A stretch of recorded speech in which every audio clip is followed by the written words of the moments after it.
तो हम आज नेक्स्ट जो टॉपिक है फिजिक्स में, जो कि टोटल इंटरनल रिफ्लेक्शन, पूर्ण आंतरिक परावर्तन और क्रांतिक कोण के बारे में पढ़ चुके हैं पहले ही। उसके ऊपर बेस्ड न्यूमेरिकल को आगे कंटिन्यू करना है हमको। तो देखिए न्यूमेरिकल, कोई प्रकाश की बिंदु स्रोत जल में 80 सेंटीमीटर की गहराई पर स्थित है। उस क्षेत्रफल का मान बताइए जिससे पानी के अंदर से आने वाली प्रकाश की जो किरण है बाहर ना जाए। तो जैसे हमारे पास एक्वेरियम होता है, तो एक्वेरियम के अंदर मान लीजिए कोई लाइट सोर्स लगा हुआ है बिल्कुल सेंटर में नीचे। तो यदि एक्वेरियम से आने वाली जो लाइट है, आपको उस लाइट का एरिया बताना है पानी से निकलने वाली, जिससे कि प्रकाश की किरण उस पानी को पार करके अपवर्तन के पश्चात आपके मुंह पर गिरे। यदि आप एक्वेरियम को आप ऊपर से देख रहे हैं तो आपके मुंह पर लाइट गिरने लग जाए, उस कंडीशन को बताना है। तो डायग्राम में देखिए, यहाँ पर ये पानी भरा हुआ है एक बीकर के अंदर या एक एक्वेरियम के अंदर, जिसकी जो डेप्थ है वो 80 सेंटीमीटर है। और यहाँ पर कोई प्रकाश स्रोत है, लाइट सोर्स, जो ओ पॉइंट पर है। अब देखिए, हम वो मिनिमम कंडीशन निकालेंगे जहाँ तक लाइट रे जो है वो अपवर्तन करेगी और उसके पश्चात जो है अपवर्तन की घटना होना बंद हो जाएगी। तो देखिए, प्रकाश की किरणें जो निकलती हैं किसी प्रकाश स्रोत से, लाइट सोर्स से, उनकी संख्या इनफाइनाइटी नंबर में हो सकती है।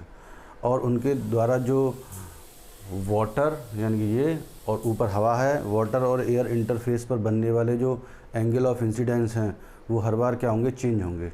कोण लगातार चेंज होते जाएंगे। तो मान लीजिए ये कोई प्रकाश की किरण है जो ओ से लेके ओ पॉइंट से होके आ रही है।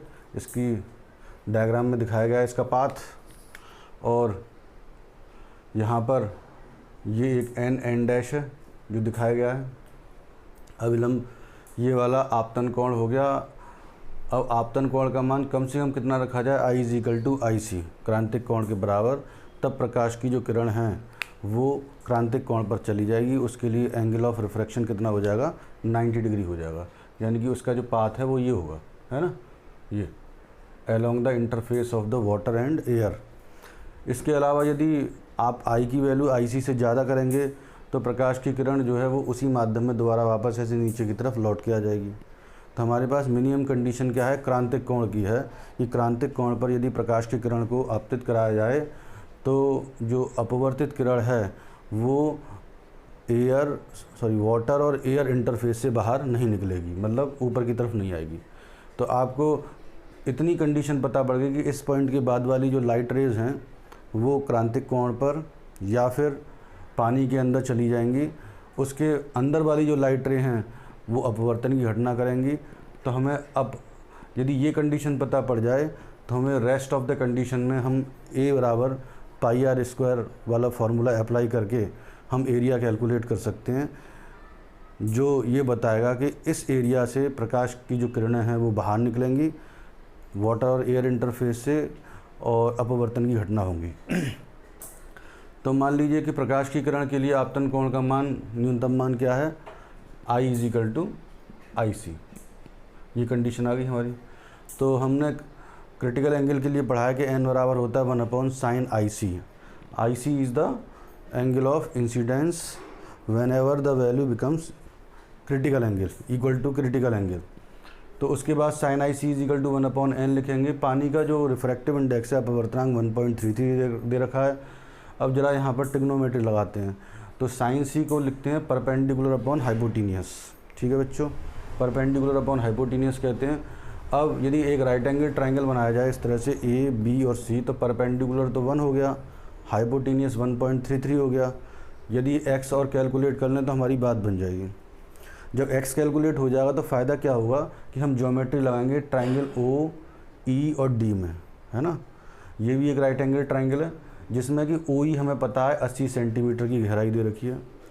ठीक है, यदि हमें ई डी कैलकुलेट पता पड़ जाए जो कि आपका रेडियस है, मतलब त्रिज्या है, वो और पता पड़ जाए तो हम एरिया कैलकुलेट कर सकते हैं। बात क्लियर हो गई। और आर को कैलकुलेट करने के लिए हमें tan आई सी कैलकुलेट करना होगा।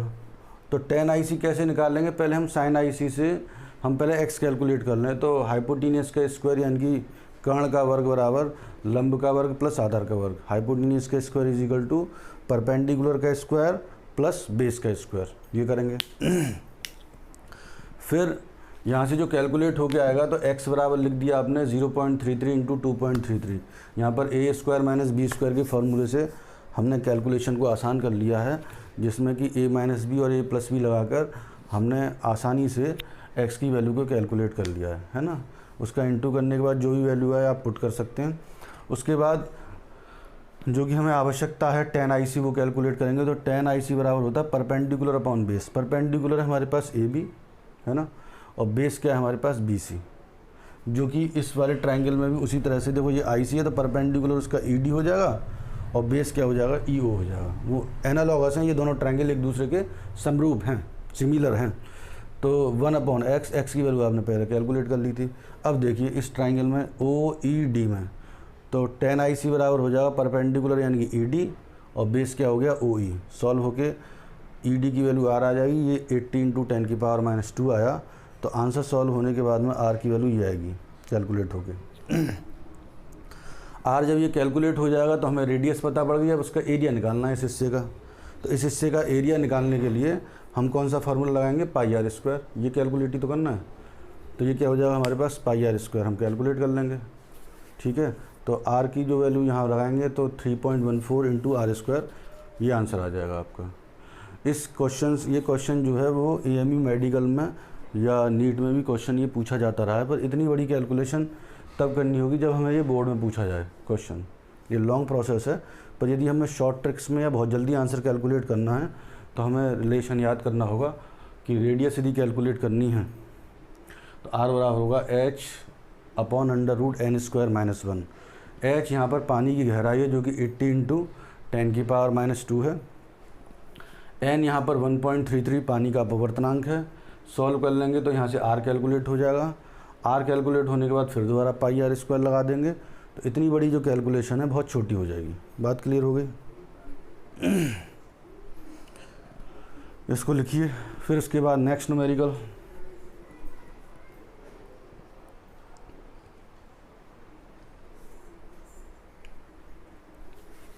नेक्स्ट न्यूमेरिकल है कि एक कांच के गोले जिसकी त्रिज्या 8 सेंटीमीटर है एवं अपवर्तनांक 1.6 है में हवा का बुलबुला स्थित है। जैसे पेपर वेट होता है तो पेपर वेट में आप देखते हैं कि बुलबुले बने होते हैं, बबल्स बने होते हैं। वो वैसे केमिस्ट्री का बात है, टॉपिक है कि बुलबुले ऑक्सीजन की वजह से बने होते हैं कि उसमें ऑक्सीजन रिएक्ट कर लेती है कांच के साथ में, इस वजह से पेपर वेट में बुलबुले बन जाते हैं। फिर उसके बाद क्या होगा कि व्यास के अनुदिश देखने पर उसकी स्थिति 2 सेंटीमीटर गोले के अंदर दिखाई देती है ना। तो यदि आप ये डायग्राम मैंने नीचे बनाया हुआ है उसको देखते हैं, बुलबुले की स्थिति बताइए, यानी कि आपको U कैलकुलेट करना है। तो यहाँ पर व्यास के अनुदिश देखने पर आपकी आँख ऐसे रखी होगी, तो वो डायग्राम जो है जो इसमें बनेगा वो अपवर्तन का बनेगा, जो अभी हमने पिछला टॉपिक पढ़ाया है कि गोलीय पृष्ठ से अपवर्तन के लिए फॉर्मूला क्या होगा। और फॉर्मूला है n2/v माइनस के n1/u is equal to n2 minus n1/r, ये फॉर्मूला है। तो देखते हैं ज़रा,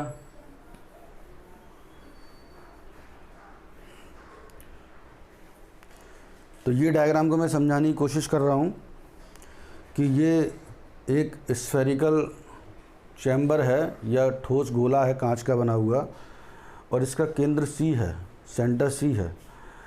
तो यहाँ पर डायग्राम में हमें क्वेश्चन में कह रखा है कि उसकी गोले की जो त्रिज्या है वो कितनी है, 8 सेंटीमीटर। तो गोले का एक ध्रुव तो ये हो गया P और ये हो गया C। हमेशा ऑब्जेक्ट को लेफ़्ट साइड पर रखते हैं, तो हमेशा ऑब्जेक्ट को लेफ़्ट साइड में रखेंगे तो O पॉइंट ये है हमारे पास ऑब्जेक्ट। इसीलिए आपसे जब कहा गया है कि व्यास के अनुदिश देखने पर, तो व्यास के अनुदिश देखने पर आँख इस साइड में आएगी, तभी तो ऑब्जेक्ट लेफ़्ट साइड में होगा। यदि इस साइड में रखते तो राइट साइड में हो जाता। तो साइन कन्वेंशन जो है, चिन्ह प्रॉपर्टी जो है वो डैमेज हो जाती, वो गलत हो जाती। तो इसलिए हमेशा आँख को राइट हैंड साइड पर रखेंगे यहाँ पर। अब पोल से और सेंटर ऑफ कर्वेचर तक की, वक्रता केंद्र तक के बीच की दूरी 8 सेंटीमीटर है, ये हमें दिखाई दे रहा है। फिर उसके बाद ऑब्जेक्ट ये रखा हुआ है, ये कांच का गोला ठोस है जिसका अपवर्तनांक 1.6 है, और बाहर जो हवा है उसका जो अपवर्तनांक है उसको यूजुअली क्या मानेंगे आप, 1। तो यहाँ पर n1 की वैल्यू लगाई जा सकती है क्या, 1। अब प्रकाश की किरण देखिए O से लेके अब B पाथ को फॉलो कर रही है। तो जब कांच से ये वाली किरण तो आपतित किरण हो गई, और A पॉइंट से B पॉइंट की तरफ जाने वाली किरण जो है वो कैसी हो गई, अपवर्तित किरण। तो अपवर्तन का फॉर्मूला लगेगा, प्रकाश की किरण अविलंब से दूर हट रही है, क्यों, क्योंकि डेंसर से रेयर मीडियम में जा रही है, इसीलिए इसका पाथ बाहर की तरफ दिखा दिया है।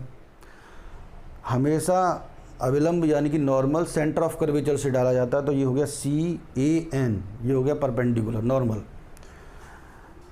आपतित किरण हो गई OA और अपवर्तित किरण हो गई AB। अब देखिए AB को आप आगे की तरफ बढ़ाते जाएं ऐसे, और जो आपकी ये वाली जो किरण है CP, जिसको आप मुख्य अक्ष कहते हैं, प्रिंसिपल एक्सिस, इसको आगे बढ़ाते जाएं तो आगे कहीं नहीं काटेंगी, पर पीछे बढ़ाने पर ये I पॉइंट पर काट रही हैं। तो I is the virtual image of O।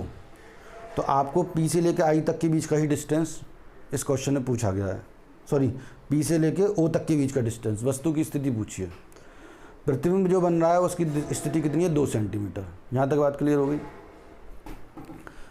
तो वस्तु की जो स्थिति है वो कैलकुलेट करनी है। ज़रा साइन कन्वेंशन और सुनिए ज़रा, यहाँ पर पोल से और सेंटर ऑफ कर्वेचर तक के बीच के डिस्टेंस को रेडियस ऑफ कर्वेचर कहते हैं, जिसको वक्रता त्रिज्या कहते हैं हिंदी में। प्रकाश की किरण ऐसे जा रही है और दूरी अपोजिट डायरेक्शन में नाप रहे हैं, इसीलिए R की वैल्यू कितनी हो जाएगी, -8 सेंटीमीटर। इसके अलावा वस्तु देखो, पोल से ऑब्जेक्ट तक के बीच का डिस्टेंस ये है, और प्रकाश की किरण ऐसे चल रही है अपोजिट डायरेक्शन में, तो जो U की जो वैल्यू है वो भी कैसे आनी चाहिए आपके पास, नेगेटिव में आएगी। तो आंसर किस में आएगा बच्चों, नेगेटिव में आएगा। फिर उसके बाद पोल से और इमेज तक के बीच का जो डिस्टेंस है वो भी प्रकाश की किरण की दिशा के अपोजिट है, इसीलिए V की जो वैल्यू है -2 सेंटीमीटर, वो भी नेगेटिव में आएगी। देखिए उस दिन जो डायग्राम बनवाया था हमने या प्रूफ करवाया था, N2/V माइनस के N1/U is equal to N2 - N1/R, ये फॉर्मूला आया था। और ये तब आया था बच्चों जब प्रकाश की किरण एयर से और ग्लास में जा रही थी, मतलब रेयर मीडियम से डेंसर मीडियम में जा रही थी। पर क्योंकि यहाँ पर प्रकाश की किरण जा रही है, वस्तु क्योंकि डेंसर मीडियम में रखी है और जा किधर रही है, एयर में, तो उल्टा हो रहा है, डेंसर से एयर में जा रही है। इस वजह से अब ये जो फॉर्मूला है उसको आप ऐसे लिखेंगे, 1/N2/V माइनस के 1/N1U is equal to 1/N2 minus के 1/N1/R, उल्टा हो जाएगा।